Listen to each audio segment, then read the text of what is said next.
इस कहानी के शुरू में दिखाया जाता है कि खुदा ने दुनिया के पहले इंसान एडम और ईव को बनाया तो उन्होंने गुनाह किया। तब खुदा ने उनको बागे अदन से निकाल दिया।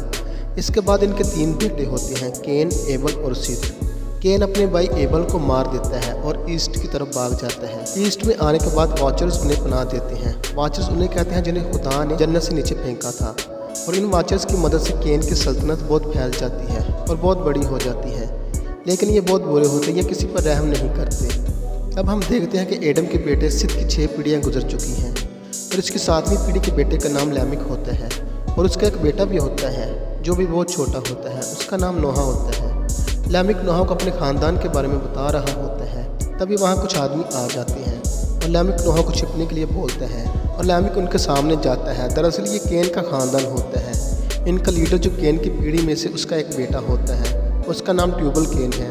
ये यहाँ एक पत्थर को ढूंढने आए होते हैं। तब लैमिक ट्यूबल केन को बोलता है कि ये खुदा की ज़मीन है, तुम यहाँ से चले जाओ। तब ट्यूबल केन गुस्से से भर जाता है और कहता है कि वो खुदा जिसने हमें बददुआ दी, मेरे लोग भूखे मर रहे हैं। अब ट्यूबल समझ जाता है कि ये सिद का बेटा है, क्योंकि लैमिक के हाथ पर जो पट्टी होती है वो उसे देख लेता है। अब ट्यूबल लैमिक को मार देता है, पर नोहा वहाँ सब कुछ देख लेता है और वहाँ से भाग जाता है। अब हम कई सालों के बाद देखते हैं कि नोहा बड़ा हो चुका है, उसकी शादी हो चुकी है और उसके 3 बेटे होते हैं। अब नोहा अपने बच्चों को एक पहाड़ी पर लेकर जाता है, पर तभी वहाँ आसमान में से एक पानी की बूंद ज़मीन पर गिरती है, और जैसे ही बूंद ज़मीन पर गिरती है वहाँ एक छोटा सा पौधा पैदा हो जाता है जिसके ऊपर एक फूल भी होता है। और जब नोहा आसमान की तरफ देखता है तो वहाँ एक भी बादल नहीं होता। नोहा को कुछ नहीं पता चलता कि ये क्या हुआ और क्यों हुआ, और जब इसके बारे में सोच रहा होता है तो वहाँ एक ज़ख्मी जानवर आ जाता है जिसे तीर लगा होता है। और नोहा जब उस जानवर के पास जाता है तो वहाँ कुछ लोग आ जाते हैं जिन्होंने इस जानवर को तीर मारा होता है, और वो नोहा से कहते हैं कि ये हमारा शिकार है, तुम यहाँ से चले जाओ। पर नोहा उन सबको मार देता है। तब नोहा का बेटा नोहा से पूछता है ये लोग इन्हें मार कर क्यों खाते हैं। तब नोहा कहता है कि इन लोगों को लगता है कि ये खाने से इनको ताकत मिलती है। तो नोहा का बेटा कहता है क्या ये सच है।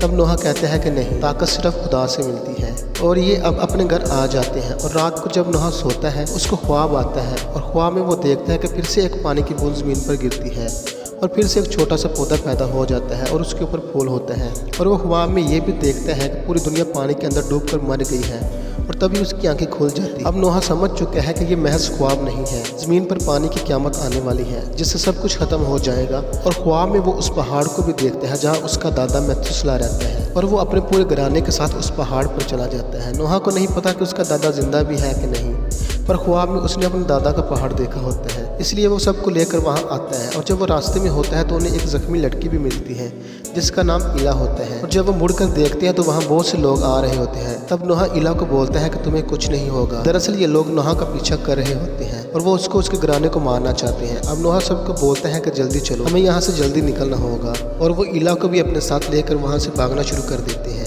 और जब नोहा देखता है कि वो बहुत करीब आ गए हैं तो नोहा अपने बेटे को बोलता है कि तुम जाओ और अपनी माँ का और उन सब का ख्याल रखना, और नोहा सबको जाने का कहते हैं। और अब ये सब लोग नोहा तक पहुँच चुके हैं, और वहाँ एक वाचर आ जाता है। वो लोग उसको देखकर डर जाते हैं और रुक जाते हैं, और वो वाचर नोहा को मारना शुरू कर देता है और नोहा बेहोश हो जाता है।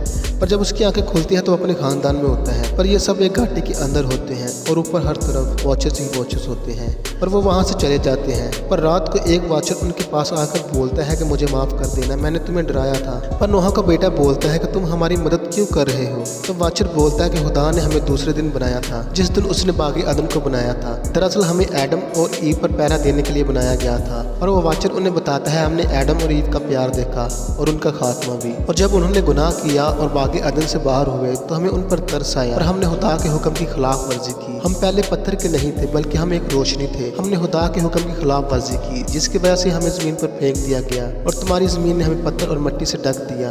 पर फिर भी हम इंसानों की मदद करते रहे, उन्हें वो सब कुछ सिखाया जो हमें आता था। दरअसल वाचर्स ने एडम के बेटे केन की मदद की होती है जिसने अपने भाई का कत्ल किया होता है। अब वाचर बोलता है कि हमने जो ताकतें उन्हें दी उन्होंने उसका गलत फ़ायदा उठाया और हमारे खिलाफ खड़े हो गए और हमें ख़त्म करने लगे।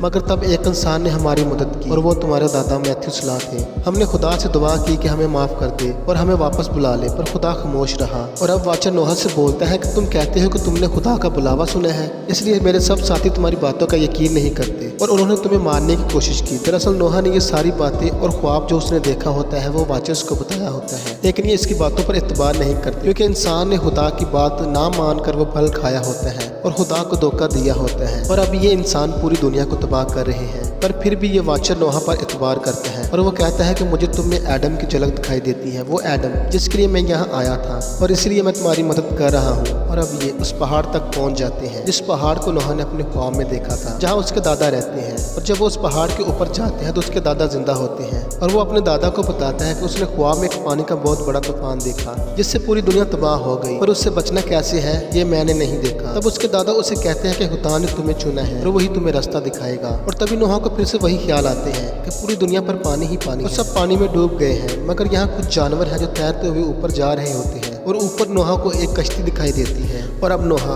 अपने ख्यालों से बाहर आता है और उसके दादा नोहा को एक बीज देते हैं और उसके दादा नोहा को बोलते हैं कि ये बीज बागे अदन के दरख्त का है जहाँ एडम और ईव रहते थे। और वो इस बीज को लेकर पहाड़ से नीचे उतर जाते हैं और वो रात को उस बीज को ज़मीन में बो देता है। और जब नोहा सुबह उठता है तो वो देखता है कि वो वाचर जो इनके साथ होता है उसे 2 वाचर्स पकड़ कर लेके जा रहे होते हैं, क्योंकि इन वाचर्स के हिसाब से उसने गरदारी की होती है, इसको इंसानों की मदद नहीं करनी चाहिए थी। पर तभी वहाँ नोहा आ जाता है और वो उनको रोकने की कोशिश करता है, पर इन 2 वाचर में से एक वाचर नोहा को मारने के लिए आता है। पर इससे पहले कि वो नोहा को मारता, ज़मीन में से पानी निकलना शुरू हो जाता है और ये पानी उसी जगह में से निकलता है जहाँ नोहा ने एक रात पहले बीज बोया होता है जो उसके दादा ने उसे दिया होता है। और अब वो पानी चारों तरफ फैलना शुरू हो जाता है और इस सारी जगह पर फैल जाता है। ये सारी जगह बंजर होती है पर इस पानी की वजह से वहाँ बहुत जल्द एक जंगल बन जाता है। तब नोहा का बेटा बोलता है कि ये क्या है। तब नोहा बोलता है कि ये हमारा जहाज़ है, इस जंगल को काट कर हम अपने लिए एक जहाज़ बनाएंगे। और अब वाचर्स को भी यकीन हो चुका है कि नोहा ठीक बोल रहा था, खुदा को उसे सच में पैगाम मिला है। और अब वाचर्स भी नोहा को कहते हैं कि हम जहाज़ बनाने में तुम्हारी मदद करेंगे। ये जहाज़ इन लोगों के लिए सिर्फ नहीं है बल्कि इस ज़मीन पर रेंगने वाले, उड़ने वाले, चलने वाले सब जानवरों के लिए हैं। इसलिए इन सब को एक बहुत बड़ा जहाज़ बनाना होता है। और अब इनको ये जहाज़ बनाते बनाते कई साल बीत जाते हैं। नोहा के बच्चे भी अब जवान होते हैं। अब इनका जहाज़ काफ़ी हद तक तैयार हो चुका होता है और एक दिन बहुत से तरह तरह के परिंदे उड़ते हुए इनके जहाज़ की तरफ आते हैं, क्योंकि इन परिंदों को खुदा की तरफ से पैगाम मिला होता है। पर तभी यहाँ वो आदमी भी आ जाता है जिसने नोहा के बाप लेमी को मारा होता है, जिसका नाम ट्यूबल केन होता है। और अब वो नोहा को बोलता है कि मैंने मौजज़ात के बारे में सुना था पर मैंने अपनी आंखों से कभी मौजज़ा नहीं देखा, लेकिन जब मैंने बहुत सारे परिंदों को इस तरफ आते देखा तो मुझे भी मजबूरन आना पड़ा। ट्यूबल केन को अभी तूफान के बारे में नहीं पता होता, लेकिन नोहा उसे सब कुछ बता देता है। अब नोहा ट्यूबल केन को कहता है कि वो एक बहुत बड़ा पानी का जहाज़ बना रहा है, क्योंकि जब पानी का तूफान आएगा तो वो इन सब मासूमों को बचा सके। ट्यूबल केन कहता है मुझे नहीं पता कि खुदा कौन है, पर हमने उसकी आवाज़ कई बार सुनी है। उसने हमें इस ज़मीन पर यतीम छोड़ दिया। अब ट्यूबल इस जगह पर अपना कब्जा करना चाहता है। तब नोहा उन्हें बताता है कि मैं सिद्ध की 8वीं पीढ़ी में से हूँ, इसीलिए तुम वापस अपने अपने शहरों को चले जाओ, क्योंकि अब सबका इंसाफ हो चुका है। अब क्योंकि एडम के 3 बेटे होते हैं, केन, एबल और सिद। ट्यूबल एडम के बेटे केन का वारिस होता है और नोहा सिद का वारिस होता है। अब यहाँ ट्यूबल के साथ बहुत से लोग होते हैं क्योंकि वो उनका राजा होता है, इसलिए वो नोहा की कश्ती पर कब्जा करना चाहते हैं। लेकिन तभी वहाँ पर जो वाचर्स होते हैं वो खड़े हो जाते हैं, जिन्हें अभी तक ट्यूबल ने नहीं देखा होता। और इन वाचर्स को देखकर ट्यूबल के सब लोग डर जाते हैं। अब ट्यूबल नोहा को कहता है कि तुम एक पानी के तूफान का दावा कर रहे हो, अगर खुदा ने ऐसा किया तो मैं भी तुम्हारी कश्ती पर सवार हो जाऊंगा। लेकिन नोहा उसे बोलता है कि तुम्हारे जैसों के लिए मेरी कश्ती में कोई जगह नहीं है। अब ट्यूबल केन यहाँ से जाने लगता है, पर वो नोहा से बोलता है कि मैं मौजज़ात से नहीं डरता, लेकिन अगर खुदा ने हमें डराया तो मैं यहाँ फिर अपनी दुगनी फ़ौज के साथ आऊँगा। अब ट्यूबल केन यहाँ से जाने के बाद बहुत सारे हथियार बनाने में लग जाते हैं, क्योंकि वो नोहा पर हमला करके उन्हें ख़त्म करना चाहते हैं। लेकिन यहाँ पर ट्यूबल के लोग भूखे होते हैं, उनकी हालत बहुत ख़राब होती है और वो जंग नहीं खाना चाहते हैं। अब दूसरी तरफ नोहा का बेटा नोहा से बोलता है कि आपने हमसे वादा किया था कि आप हमारे लिए बीवियाँ लाएंगे, लेकिन नोहा बोलता है कि ऐसा कुछ नहीं होने वाला, तुम सिर्फ अपने काम पर तवज्जो दो, हमें जल्द काम ख़त्म करना है क्योंकि पानी का तूफान बहुत जल्द आने वाले हैं। और इस बात से नोहा का बेटा नाराज़ होकर यहाँ से चला जाता है।